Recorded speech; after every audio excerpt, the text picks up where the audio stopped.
belligerent between the United States, North Korea, Russia, Iran, or China? And my answer is yes.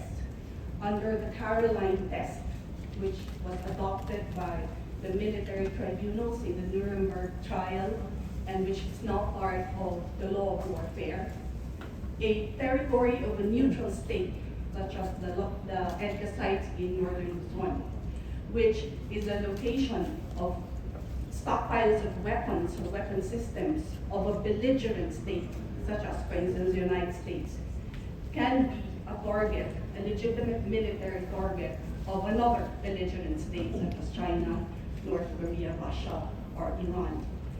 And under EDCA, Article 4, in particular, paragraph 1, the United States has the right, unmitigated right, to stockpile not just supplies, equipment, or material for humanitarian aid, but military weapons.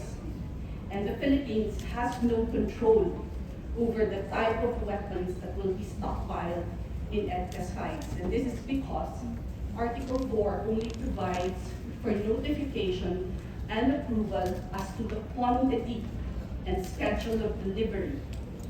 Unlike other EDCA provisions with Poland, for instance, Bulgaria, and Australia, there are express provisions in their EDCAs calling for the prior notification and consent of the host government as to the type of weapons that will be stockpiled in EDCA sites. There is no such provision in our EDCA with the U.S. In fact, under Article 4, paragraph 2, the U.S.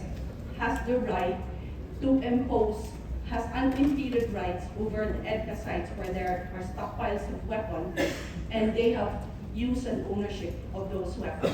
That use and ownership would justify a belligerent state making an attack on an EDCA site in the Philippines where there are U.S. weapons stockpiles. Finally, in 2019, the United States withdrew from the Intermediate Range Nuclear Forces Treaty. Under that treaty, the United States forswore to develop and stockpile what are known as ground-launched ballistic and cruise missiles with ranges of 500 to 5,500 kilometers. Therefore, under the present regime, the United States is no longer prevented from developing and stockpiling those weapons, including in EDCA sites in Northern Luzon or in my own province. Thank you. Yes, if I may, you said unimpeded use and ownership. I think our authorities here will contest that.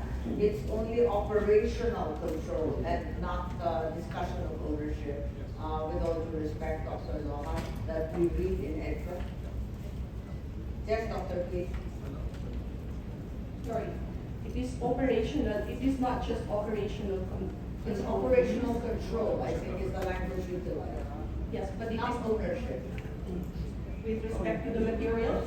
The material is exclusive ownership, that is correct, the material. Yes. But the actual site does not involve any transfer. Yes, but paragraph 4 also provides that they have unimpeded access. That's To correct. locations where they have their materials that they own. So once it is unimpeded, there is no right on the part of the Philippines to say that with respect to that particular site where you have stockpiles of weapons, we can say that we can control your access to it because the provision itself provides that their access will be unimpeded. Yes, but if you look at the rest of the agreement, as discussed earlier, the perimeter and the actual buildings following the construction phase are inexorably Filipino. They're belonging to us. I think Yusek Galvez is wanting to explain, and after that, Mr. Renato Reyes. I would like to express that all activities to be undertaken under EDCA will have to be approved by the Philippine through NDDSCP. So there is some sort of prior consent, meaning all activities that will be undertaken at EDCA will be planned. Normally, ma'am, meron po kami mga 14 days na planning sa Hawaii. and sometimes it's pumupunta.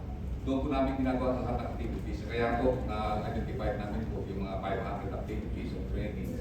And also, iniisa-isa po namin yung mga tinatawag ng weapons na pwedeng i-allow with our consent. Especially ang po natin, prohibition natin is talagang yung nuclear hindi po pwede po based on our constitution. And second, under EDCA, before any construction or other activities can be undertaken, prior consent of the Philippines will need to be secured through the Mutual Defense Board and Security Engagement Board, which were established under the DT and the DFA. The AP base commander will have access to the entire area of facilities shared with the U.S., and the Philippines will also own any building and similar infrastructure that will be built by the U.S. military. Yes, thank you, Yusek Galvez.